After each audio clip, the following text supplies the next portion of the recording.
So, Legends ZA DLC. This kinda crept up on us, didn't it?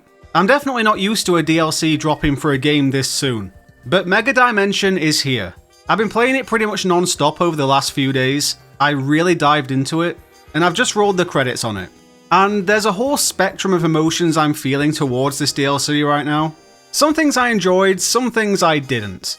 It's actually probably the most up and down I've ever felt about a Pokémon DLC.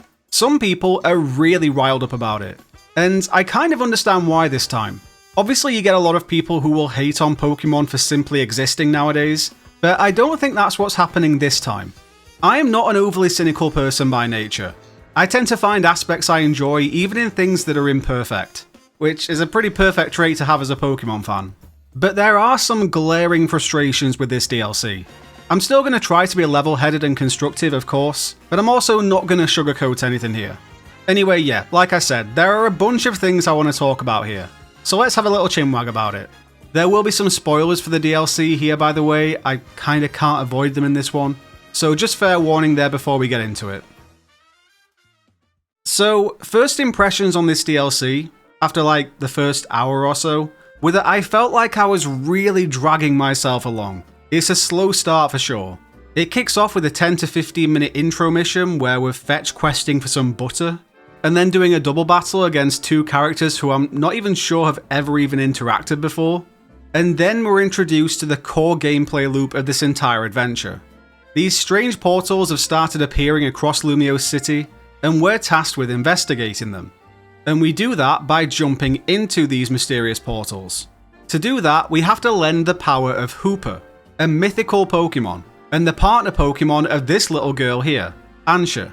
We meet her at the start of the DLC, and her thing is that she makes donuts. Magical donuts.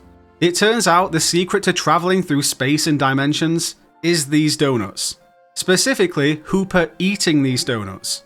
But like, could Hooper not just have this ability already, as a literal mythical Pokemon? It has to scarf down some donuts to be able to do it? Anyway, it's a plot device of sorts. You create these donuts using berries, which if you spent a good amount of time running around Lumiose City in the base game, you'll probably have naturally picked up a decent bunch of anyway, but it does feel like an unnecessary extra step. Depending on the rarity, I guess, of the berries you use, the donuts will carry a higher level, and the higher the level, the more time they give you inside these portals before you're yanked back out again. This is one of those mechanics where, like, I can't be bothered figuring out the optimal combinations of berries to make the optimal donuts. I just selected random berries and threw them together. The level number is literally the only thing I looked at while I was making these. Luckily, to get through the DLC, that's all you need. That's fine, and I'm grateful for that. There are other effects you can play with that are similar to the effects you get from sandwiches in Scarlet and Violet, or curry in Sword and Shield. But yeah, I don't think I'll be playing around with this too much after finishing the DLC. It's adding extra steps for the sake of it, in my opinion. Okay, so let's talk about what's on the other side of these portals. During the run of trailers for this DLC, I was very disappointed with Hyperspace Lumiose, because we are confined to this same city for the whole game. You guys feel free to fire off your thoughts in the comments, but Lumiose City burns me out very quickly. It's not varied enough. And it can't be, really. It's not a whole region. It's one location. It wouldn't make sense for biomes and environments to vary wildly across one singular city. Some of the biomes we have in here already are kind of unrealistic, even if they are supposedly man-made. But that's not Lumiose City's fault. So for the DLC, I was really hoping it'd be a Hidden Treasure of Area Zero deal, where it takes us somewhere away from the city. Even if the area is much, much smaller, it's fine. Just give me a break from this perpetual maze of concrete. And what we got was just pockets of Lumiose City again, but with all the saturation pulled out of it. I guess the concept is pretty sound. And to be fair, the fact that you have a time limit in these hyperspace areas does make you focus on what's in here, rather than the environment itself. I just really would have preferred a whole new area, and I think a lot of other people would echo that sentiment.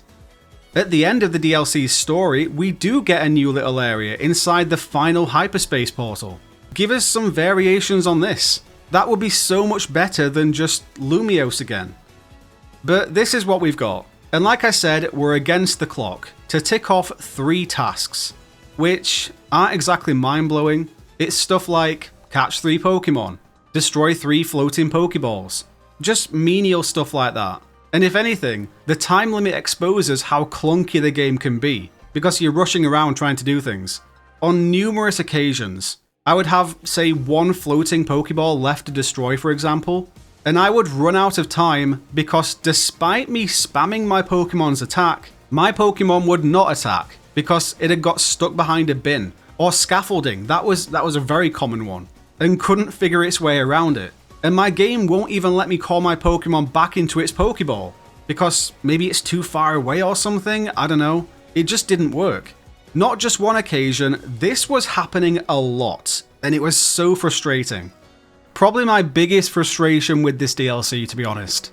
Overall, not really a huge fan of this. I didn't much enjoy being in Hyperspace Lumiose, which is kind of a downer because that is a lot of what the DLC is. I'm mostly a story enjoyer. When the DLC comes out for mainline games, my first port of call is to decipher which one is the more story-heavy DLC.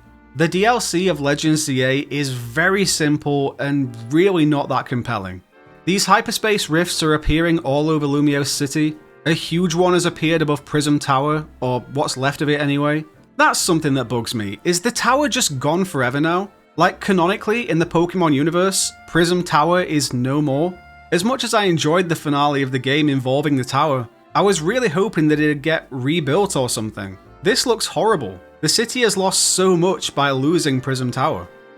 Anyway, it's a tight little story when you think of it as a whole, but my god is there a lot of fluff to push through. There's a lot of very inconsequential dialogue in this DLC, presumably just to fill the runtime. And I guess I'm noticing a little more keenly because I'm recording the footage as I play, and so I'm more mindful of the time that's passed. Sometimes I'd record an interaction with a couple of characters, and the clip would be 7 minutes long, and I'm just like, wow, you guys have talked for 7 minutes without actually saying anything. And it would be 100% more bearable, I feel, if these interactions were voice-acted cutscenes. But yeah, let's not head down that dark alley. And this isn't a Pokemon fan doesn't want to read situation. I like reading. You'll see in any footage I use of my Pokemon playthroughs that I don't button mash through the dialogue ever. But pushing through so much dialogue that doesn't carry the story forward in any meaningful way, I feel my eyes glazing over. The finale to the story is pretty good. It shows that Pokemon are very capable of creating these poignant moments and impactful story beats. We just had to push through so much rubbish to get here for a minute or 2 of payoff. So I'm also seeing a few people talking about how the DLC is very grindy, and I kind of agree, but I don't think the grind itself is necessarily the issue. I think it's how repetitive the overall gameplay circle is in this DLC. The game has you looping around the same circuits over and over. I guess some people would call that the definition of grinding. I don't know, my mind is mush after playing this. Again though, I have to be self-aware for a second. This is something you might not notice so intentionally if you're just playing the game and not recording your playthrough in sections and having to name each of those files. But because I am doing that, I noticed a mind-numbing trend of my file names being a rolling loop of Rust Syndicate Meeting, Make Donuts, Hyperspace, Rogue Mega, whatever, Hotel Cutscenes. That cycle repeats itself 6 times, followed by a finale, and that is basically the whole DLC. Like I said, normal people who aren't cataloguing their playthroughs for later reference might not notice that at all, but I am, so I did. Also, more Rogue Megas? Really? We're just gonna do the exact same thing we were doing in the base game, again? I understand the desire to show off the new Megas, but I really just feel like the DLC should have done something different with them. It's like, imagine if the Scarlet Violet DLC just had you doing more Titan battles across Paldea again. You'd be kinda bummed out about that, wouldn't you? By the way, wasn't the whole Z-Megas thing supposed to be a big pull for this DLC? There are a whopping 3 of them. Only one of which is used for one of these DLC Rogue Mega battles. Another one is shown to us early on in a random battle. And the other, I didn't even know existed. And I still wouldn't know it existed had someone in my Discord server not mentioned it. So I guess the frustration here is that there's nothing truly new to do in this DLC. It's arguably just more of the stuff we were doing in the base game, which feels even more samey because of the fact that we're not even doing that same stuff in a new location to freshen it up. So everything I've mentioned there summates my disappointments with the DLC, and probably a lot of other people's too. It's too close to the base game would be a good way to sum it up, I think. But I did enjoy plenty of things as well. The hyperspace pockets where you basically do ZA Royale style battles, I actually enjoyed way more than regular ZA Royale battles. The time limit just added some extra tension to the battles that made them more exciting. Z Megas are cool, we just needed way more of them. I was 100% expecting a Mewtwo Z with the little side quest that dropped a week or so before the DLC that let us catch Mewtwo. It definitely seemed to be paving the way for a Charizard Z as well. Bit of a running joke at this point, it'll probably never happen in truth. But look, perhaps controversially, I think Charizard Z could work. It just has to be the sickest design Pokemon has ever seen to win people over. But $30 for this? Very steep. I think they've overpriced it for what it is. $20 would probably be closer to a fair price.